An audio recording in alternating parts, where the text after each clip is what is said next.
নমস্কার। রৌদ্র মানুষ যখন ছিল শীতের জগতে, চারিদিকে নানা আনন্দের মাঝে মানুষ হয়েছিল একটু পাগল রৌদ্রের জন্য। বসন্ত আসতেই মানুষের জন্য নিয়ে আসে এক অনাবিল আনন্দ। কোকিলের কুহু কুহু তানে আর কৃষ্ণচূড়া পলাশ রঙে মেতে উঠেছিল রাঙামাটির দেশ। বসন্তের বিদায় বেলায় গ্রীষ্ম চলে আসে গুটি গুটি পায়ে এ বঙ্গে।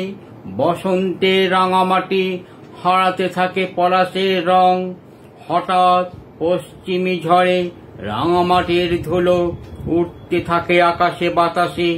গ্রীষ্ম হাসতে হাসতে চলে আসে এ বঙ্গে তথা রাঙামাটিতে। কোথায় বর্ষা ও শীতের সেই সবুজ, আর কোথায় বসন্তের পলাশ।